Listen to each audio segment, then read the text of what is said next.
Hey everyone, how's it going? So what am I doing now? I'm working on a Ford Flex. I know you see I got different glasses on it because I use these to see up close. Like when I'm doing wiring, and I got to read a lot of like wiring diagrams and stuff like that. You know, stuff like this. Anyway, so the problem is with this thing, the ABS module has no communication. So I started looking into it and I realized I had no power on one of the circuits that goes to the ABS module. So I started reviewing the wiring diagrams, and it's a pretty clear cut, one shot from the fuse box to the module, and the fuses are all good. So I started to look at wiring, and sure enough, I don't know why engineers do this, but they have a wiring harness that actually runs underneath the battery. Why would you do that? I have no idea. It makes no sense to me. But they did. So of course, battery acid had leaked out over a period of time, and then it permeated into the wiring. Any kind of like slight nick or anything on a wire, it's going to get into it. So two of the wires are actually broken, and one appears to be the power wire for this. So I got to fix it. But let me just show you. To me, it's just ridiculous that they do stuff like this. So here we are underneath the hood. And you see that? See how these two wires are broken? They just all swelled up and broke. All corroded and everything else. But I have a bunch of other wires here that are all soft and nasty. I did spray this thing down with some electrical contact cleaner because I don't have any battery terminal cleaner. So I'm going to open this all up. I'm going to pull this wiring harness up so I can actually work on it a little easier. So let me do that. Let me unhook everything because I got the two main ground wires that run into the fender well on this thing too that are hooked to that same harness. So I'm just going to unhook everything and lift it up so this way I have an easier way of working on it. Because I've got to get this fixed. I got to fix the other wiring too. I got to see which other ones are all swelled up and go from there. Because it'd be stupid to just do, these two wires that I found broken. Well, I mean, as soon as I tugged on them, they just snapped. So it'd be stupid to just fix those and not, pay attention to the other ones or, give them some attention that they might need. Because they're just a failure going down the road anyway. So... all right, let me get this thing up and out, and then I'll show you what I'm going to do. Okay, so pretty interesting here. Let me show you. Down here, that wire, those two wires that broke, are actually a looped wire. They come back to each other. But as you can see, it just got underneath it and just swelled it all up and allowed it to break. Now, a lot of these other wires are just, they're so soft, it's incredible. And if you look really close, you can see that it's not a nice bright copper color. So now I'm curious, like how far down does it go into here? Because there's a lot of other wires here that are like very discolored and very soft. So I'm curious on how many of these I'm going to have to actually fix. Let me get a tripod and let me show you a couple things here that what I'm going to do and how I'm going to go about trying to address this issue. All right, so let me show you what I'm going to do. Now, obviously, I got to figure out how to shut off the autofocus on this phone. Obviously, what I have to do is I have to start cutting back on something like this and see. Oh, see, I got nice copper right there, so I'm good with that. But like, obviously, right here, I'm not going to have it. It's still got corrosion. Here it's got nice copper color to it. So like right there, that's going to be a good spot. But what I have to do on all of those other wires down there is I'm going to have to cut the harness because if you look, let me just, sorry, I know I got my hands all over that. See the color difference between the wire? That wire should be this color. So that means it's got the battery acid already into the wire. So what I need to do is I need to cut that out because that's just going to be a source of an issue later on down the road. Some people may be like, oh, to heck with it. I don't care about what happens, a year from now. Me, I do. I do care about it.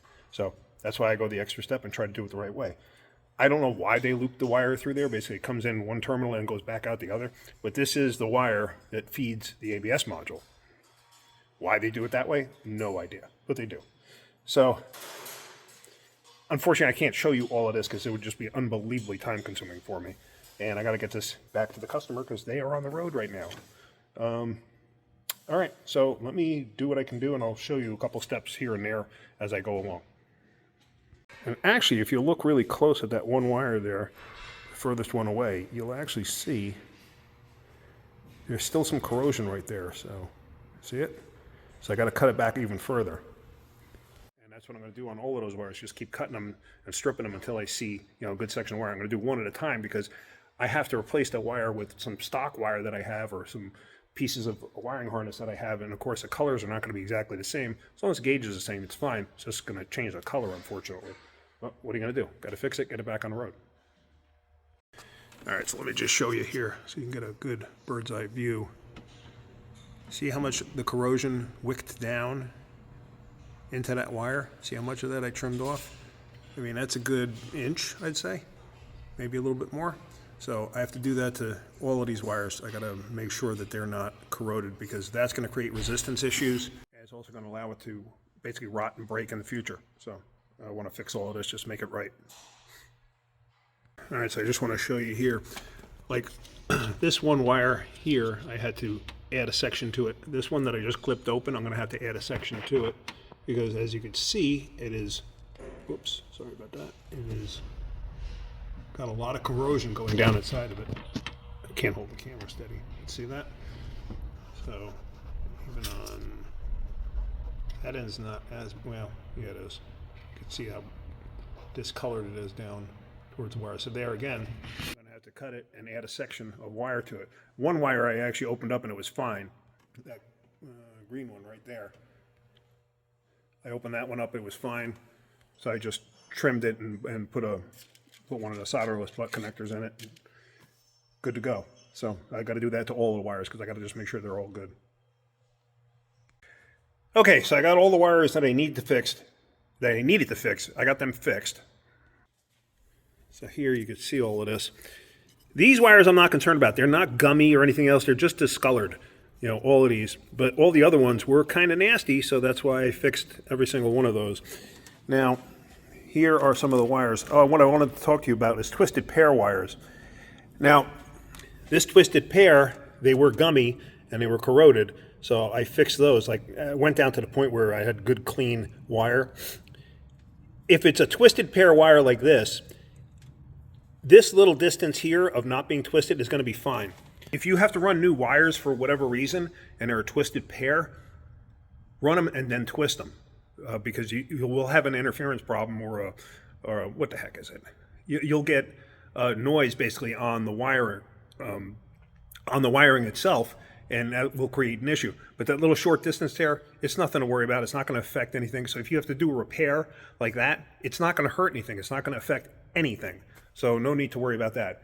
I'm going to tape this up, and then I want to drop the battery in this, and I want to make sure that I have power on the one lead to the ABS module that did not have power before.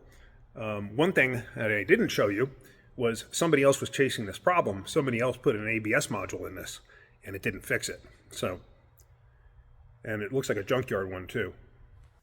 You can see that down there.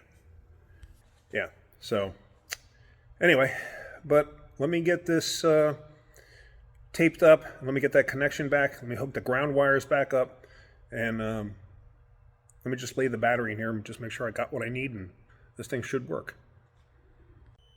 All right, so I just got the battery laid in here. Wiring is taped up, as you see there. The ground is connected right there.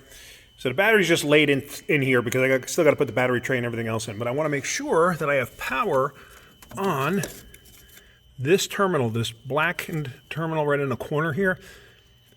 That was the terminal that had no power before. So let me set you up here.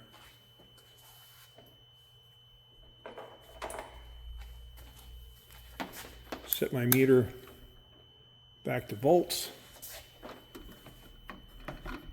Hopefully you can see that. Hook up ground. I'm also going to set my alert so I can hear it. All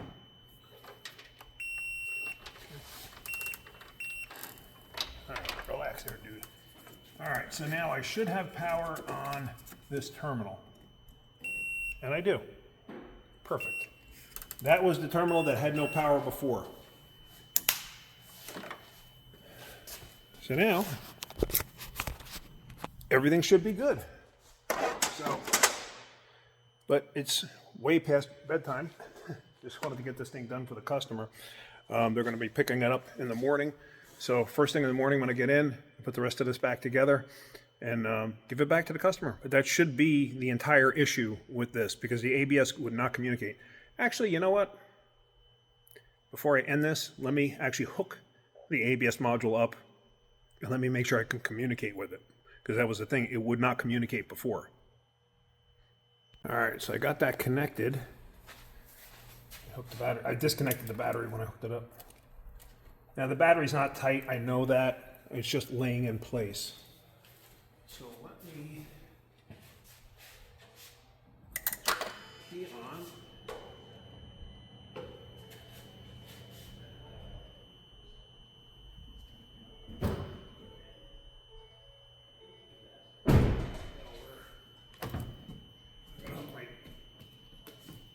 Dongle up for the scanner. I think you can see that.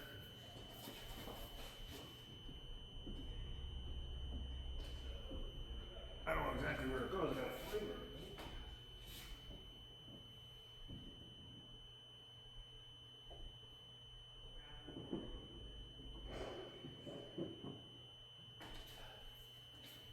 Hang on a second. This is not a convenient spot for me. I don't even know if you can hear me. I hope you can. Okay. All right, the dongle's hooked up. All right, let's turn this on. Let's turn this light off. Let's turn this on. It's amazing how fast this scanner will turn on. Okay, I did turn a key on, I believe, right? There it is, it's communicating.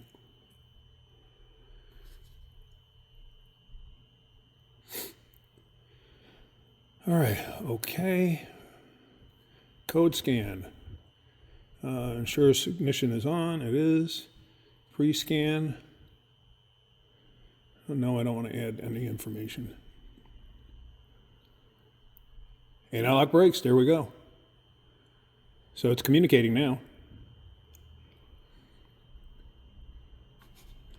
So as you can see, the two codes that it has in ABS are control module configuration incomplete, and the warning light is on, and the vehicle identification number. So it's stuff that I have to upgrade on here. Like I said, somebody replaced it probably for a no communication issue, and it still didn't work, so that's how we wound up with it. All right, let me mess around with the scanner a little bit once this thing finishes and see what I can do. Hang on a second. So it finished the scan, and it just has those two codes. So what I'm going to do, I don't know if I can, I have to see. Switch ignition off, I'm not really concerned about that right now. Let's go to ABS. Functional test. Will it allow me to do that? No, it will not allow me to do that. Okay, that's actually going to have to get programmed, which that's fine. Service resets and relearns.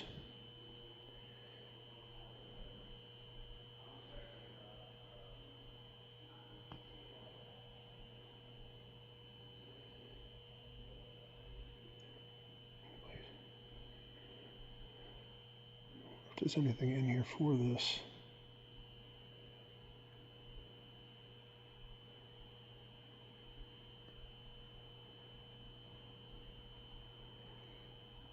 Oh, duh, right here.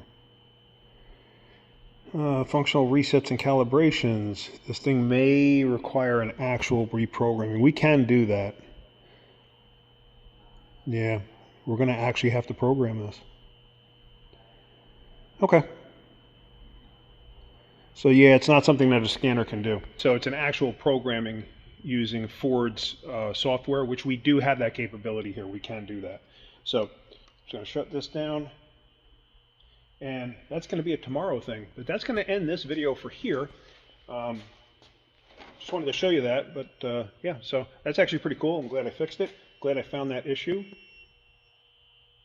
You heard that beep. That's actually the dongle telling me, hey, don't forget me in the car. So yeah, so tomorrow morning, I'm going to put this back together and be done with it. So, all right, guys. Hopefully you got something out of that video. If you did, hit that like button. If you could, please subscribe.